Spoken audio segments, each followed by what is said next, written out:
Alô, meu amigo, alô, minha amiga, bom dia. A partir de agora, programa Mesa Redonda. Hoje um programa Mesa Redonda especial, porque o dia é especial. Hoje, ressurreição, morte e ressurreição de Jesus Cristo. Páscoa, esse momento que os cristãos celebram com tanta força, com tanta fé. E para o programa de hoje, nós trouxemos representações do cristianismo e do judaísmo. Nós vamos analisar esse momento do ponto de vista dessas duas religiões monoteístas.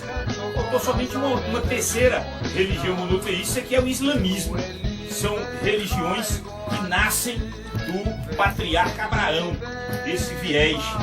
Então, nós estamos com dois segmentos interessantes para discutir um tema de tanta relevância nesta sexta-feira santa, especialmente para os cristãos.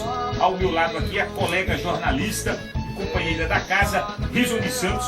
Bom dia, Rizoni. Bom dia, César Luciano. Um forte abraço para você, para o pessoal de casa. Um abraço especial aos nossos convidados, né? E mais uma vez se disponibilizam para tratar de assunto tão importante, tão comentado, tão debatido na sociedade e, lamentavelmente, ainda, apesar da repetição, às vezes é um pouco entendido, né? Então a gente tem a função de esclarecer determinadas dúvidas dos nossos ouvintes nesse programa de agora. Certamente, nós estamos nos estúdios da Rádio Cultura do Nordeste com o bispo diocesano, Dom Bernardino Marquió. Muito bom dia, Dom Dino, obrigado por ter aceito o convite. Bom dia, César, bom dia, Johnny. Mais uma vez estou aqui, né? Todos os anos, na Sexta-feira Santa, vocês não me deixem em paz. Eu devo correr por aí, mas venho com muita alegria também aqui para conversar com os nossos ouvintes. Quero saudar também o representante do judaísmo, que agora vai ser apresentado por vocês. Olha, e dizer que, olha, se o senhor está aqui é porque foi mais um ano vivido. Se eu estou aqui apresentando, mais um ano. A Rizoni também. Então, glória que mais um ano. Eu quero pelo menos uns 50 anos fazendo esse Mesa Redonda.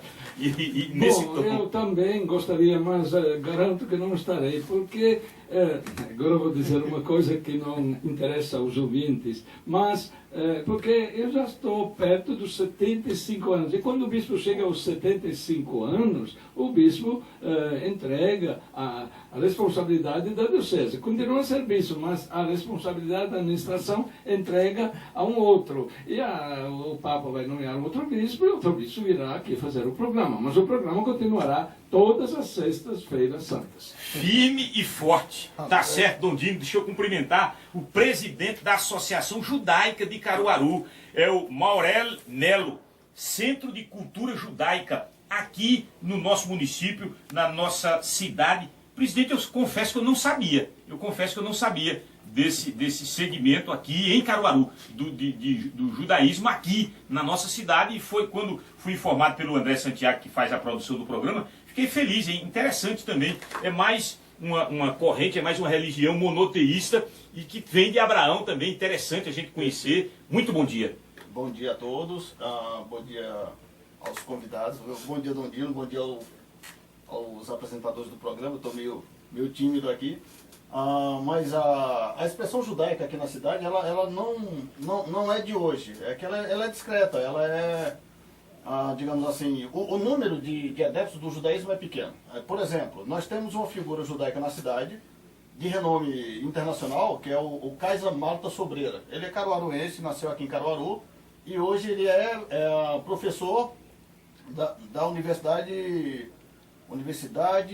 Federal? De Salamanca, na Espanha. Na Espanha. Então, de lá ele produz materiais referentes ao judaísmo aqui no Nordeste. Ele eleva o nome da nossa cidade, ele enobrece o Nordeste e o judaísmo conjuntamente.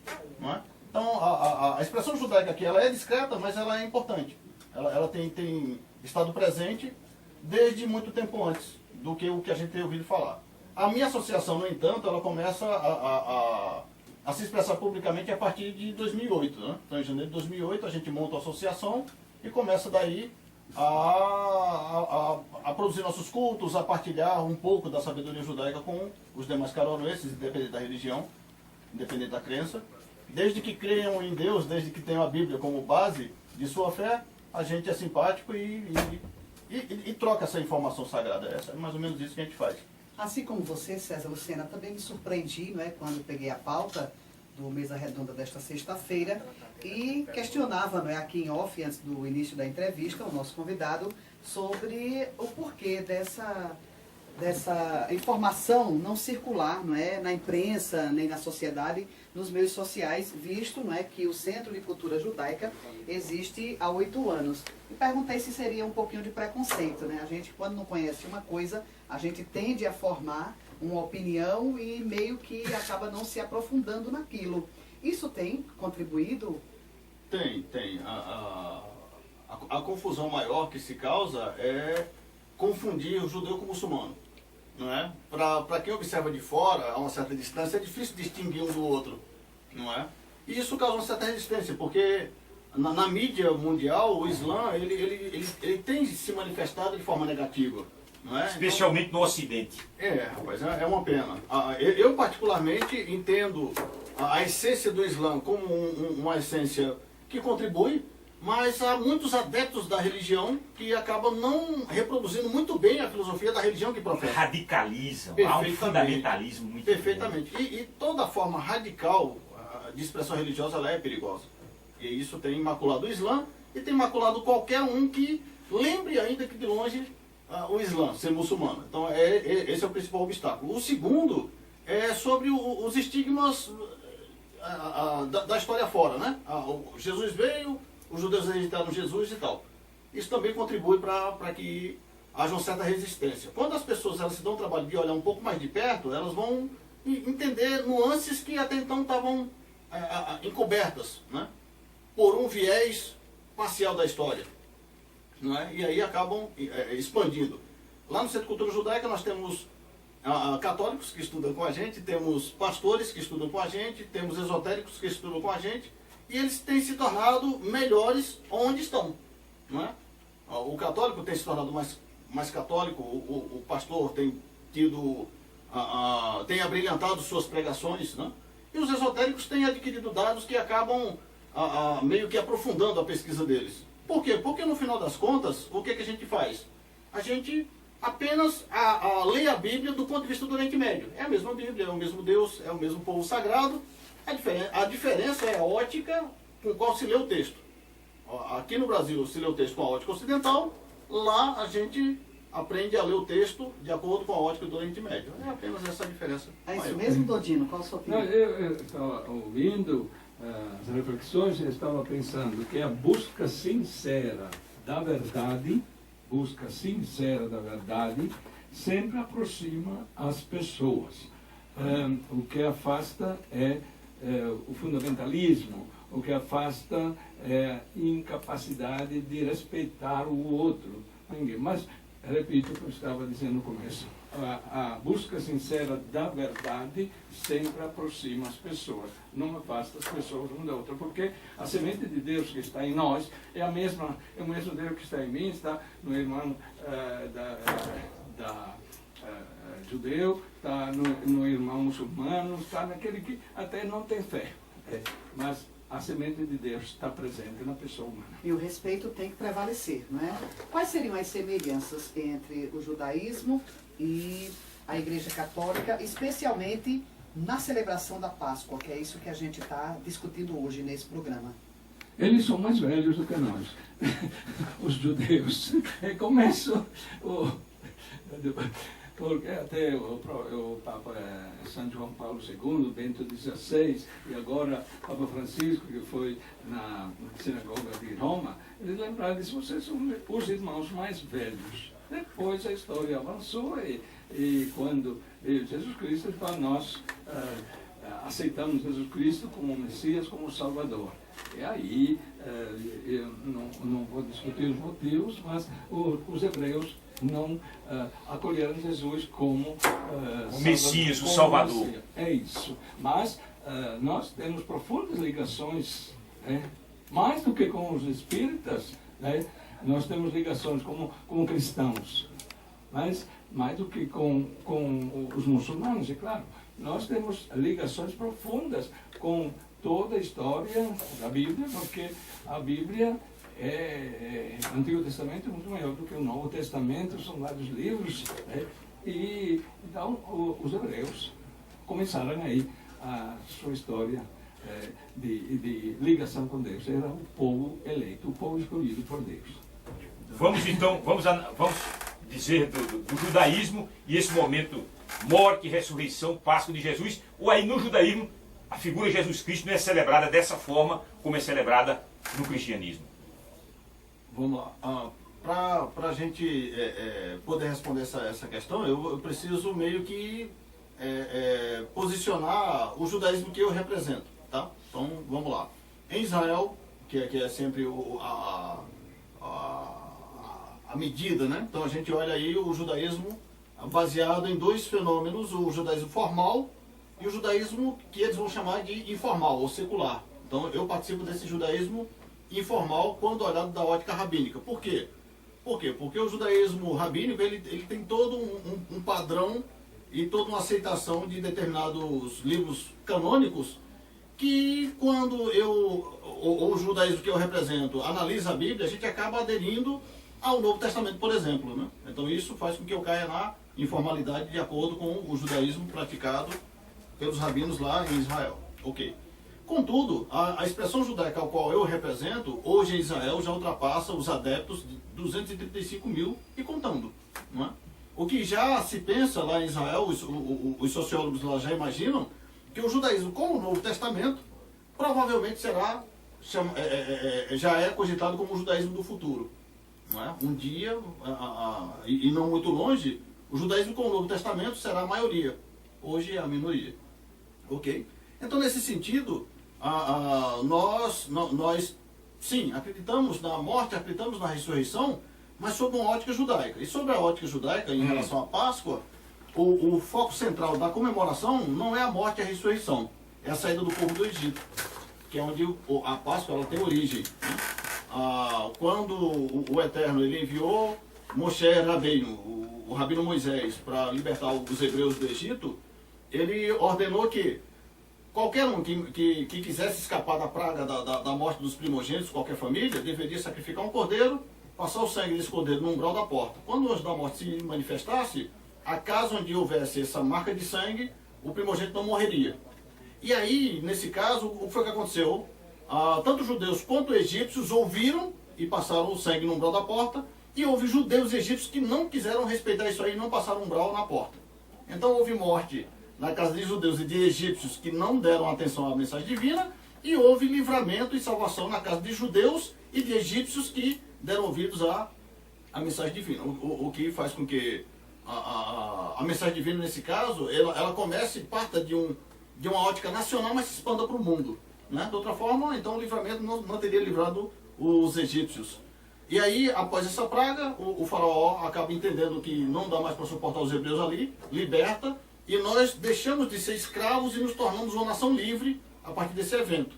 E o Eterno nos ordena que comemore essa transição de escravos para povo livre. Essa passagem, essa Páscoa. Perfeitamente. É que nesse caso o nome Páscoa, ele vem do hebraico Pessar.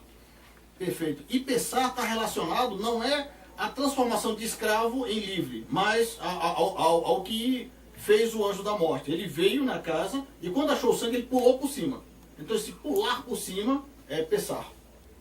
Né? Daí de onde se origina o nome da festa. Então a gente comemora essa pulada ou escolha do anjo da morte entrar numa casa e não entrar na outra em todos os anos no dia 14 de Nissan, que todo ano cai mais ou menos entre março e abril, né? 14 de Nissan, que é um ponto em comum com a Páscoa cristã. Chega a ser quase... Isso. Às vezes até coincide, né? Aí nós estamos de acordo com... porque toda a Igreja Católica respeita o Antigo Testamento, então essa é a história da libertação e essa Páscoa que era celebrada... Figura de Moisés. Tudo. E Jesus celebrou também esta Páscoa. Sim. Daí, porém, veio a renovação. Perfeito. Mas posso fazer uma pergunta? Por favor. Falou do judaísmo informal, que tem alguma ligação com o Novo Testamento. Aí não entendi bem. Posso mais fazer uma outra pergunta? Já nasceu no hebraísmo ou nasceu como cristão e depois para entender aclarar a situação. Vamos lá. Eu acredito que a primeira pergunta seria conceituar o que é o judaísmo informal, e a segunda é sobre como eu me tornei judeu. Não é? Ok. Respondendo a primeira pergunta. É considerado judaísmo informal a expressão judaica que não é tida como rabínica. Por exemplo, na Idade Média, no século XVI, houve um pensador judeu, era rabino também, muito influente e muito importante, que o rabinato, que representava o judaísmo formal da época, o excomungou.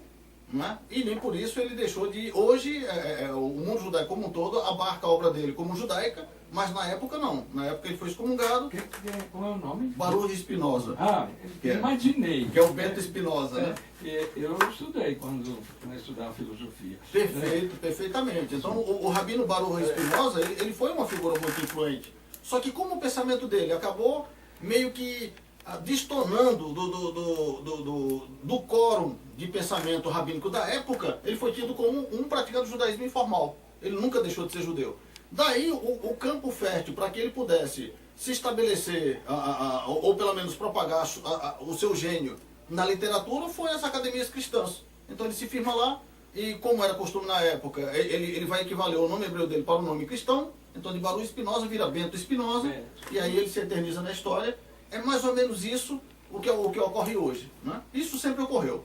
Perceba, por exemplo, vou dar um exemplo aqui na Bíblia. Né? Na Bíblia, Deus tomou Davi como rei dos judeus. Mas quando Deus fez isso, Davi, um pouquinho para frente, nos capítulos, virou um marginal em Israel. O rei Saul caçou ele por muito... Então, o judaísmo formal era do partido de Saul. Davi era do judaísmo informal. Aí, com o passar do tempo, houve uma reviravolta, né? O judaísmo informal de Davi virou o judaísmo formal. Isso é um fenômeno corrente. Responder a primeira pergunta? Eram as políticas daquele tempo. Políticas e brigas intelectuais, religiosas. Desde as primeiras civilizações. Verdade. Que a gente já respondeu. Deus abençoe. Aí viria a segunda. Acho que ela quer fazer uma observação. Não, pode concluir a pergunta de Dona Dina. A segunda é o seguinte. Eu nasci católico praticante. Né? Sou de família católica praticante. E o amor a Deus, o apego à religião, eu tive acesso através de meus avós. Foram eles que me ensinaram sobre respeitar os mais velhos, respeitar a Deus, respeitar a Bíblia como palavra de Deus, veio daí. Como é que eu me torno judeu? Me torno judeu na medida em que, na ânsia de querer entender detalhes da Escritura Sagrada, eu acabo me deparando com a origem do povo nordestino. Então, como é que surge o povo nordestino? Para isso, eu preciso reportar-me, tentar fazer um resumo rápido do fenômeno. Em 1492, dois reis importantes lá da Espanha, a rainha Isabel, né, e o rei Fernão, eles se casam, unificam o reino e expulsam os muçulmanos da Península Ibérica. E eles, por sua vez, vão tentar manter ali a unidade do reino, vão tentar manter tudo sob controle, e para isso eles colocam um estatuto, um édito, né, e eles vão dizer o seguinte, que todo aquele que não for católico, ou vai embora da Península Ibérica, ou tem que se converter. Se não vai embora e não pode se converter, infelizmente vai ter que sofrer punições. Eles estão tomando contra a casa deles. Né? O país agora é católico. Quando era muçulmano era do mesmo jeito. Né? Agora é católico. Então os judeus da Península Ibérica, eles chegaram lá antes dos muçulmanos chegarem. E já conviveram com os muçulmanos por 800 anos. Península Ibérica, entenda-se, Portugal e Espanha. Perfeitamente, perfeitamente. Então, a partir de 1492 surgiu esse fenômeno e muitos judeus foram embora para outras regiões. Alguns se converteram ao catolicismo e outros acabaram morrendo nas fogueiras da Inquisição. Ok, desses judeus que se converteram, eles vão desenvolver um estilo de vida do seguinte.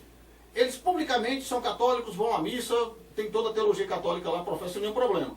Em casa, eles vão fazer as liturgias judaicas no lar.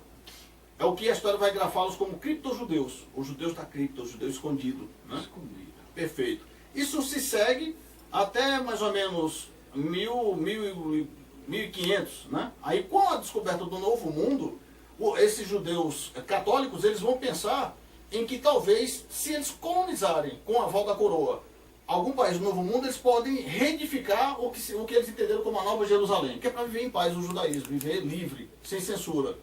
E o Brasil foi alvo disso, né? Então, de forma que a cada 3 colonos, um era judeu. E esse fenômeno, ele se estabelece a princípio do Maranhão até a Bahia. Isso vai ser muito forte. A primeira sinagoga das Américas, ela é fundada aqui. Quem organiza ela, quem acaba tomando conta dela, é o Rabino Bob da Fonseca.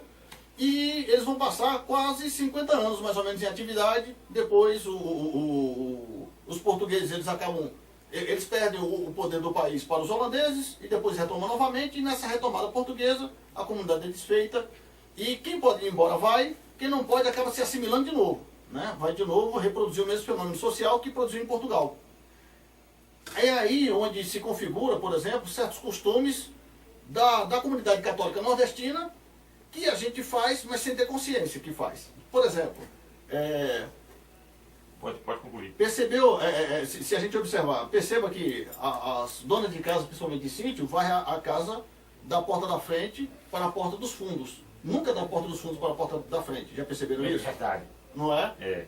Isso no mundo judaico é porque existe uma peça na porta chamada mezuzá. Essa mezuzá guarda um pergaminho que para a gente é sagrado e o lixo é impuro. Então não vai passar o que é impuro pelo sagrado, portanto se faz para fora. Mas a mulher nordestina não sabe o que está fazendo. Ela vai dizer que é para não espantar a sorte ou para não atrair o mal. Mas isso vem passando de tradição. Por exemplo, aqui no Nordeste a gente tem aquela coisa assim de, olha, não conta estrela para não criar verruga. Já viram isso? Já. Pois é, isso se tem origem justamente porque toda festividade judaica ela surge com o aparecimento de 3 estrelas no céu. E as crianças são ávidas por festa, então elas vão para a rua e ficam contando. E assim que aparecer, ela corre para avisar.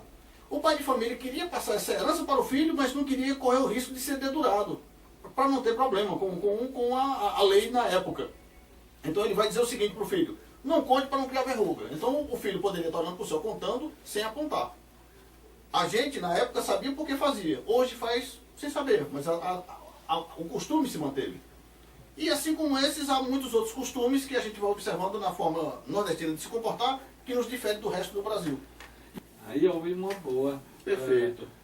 mistura, né, de santidade, de Cultura, religião, ritos, rituais. E das fraquezas humanas Sim, também, sim, sim. né, junta Sim. tudo, nós E estamos aí- no lugar melhor do mundo. Então, no final das contas, quando eu entro em contato com essa herança histórica, eu acabei aderindo, abraçando isso. Então, me circuncidei. Isso lhe sou judeu. persuadiu. Sim, E sim. você seguiu. Me fez sentir-me conectado, né? Pronto. Com a fé, primeiramente, eu acho que essa é a base de todo religioso. E além da fé, entender que a minha origem... Foi aí que importa nasceu o judeu. Isso, O perfeitamente. judeu, o judeu Maurel. Perfeito, perfeito. Eu Essa vou é para o uma- intervalo. Pois não. Na volta a gente continua discutindo religião nesta sexta-feira santa para os cristãos católicos, com a presença do presidente da Associação Judaica de Caruaru e o bispo diocesano nesse programa Mesa Redonda. O intervalo é rapidinho.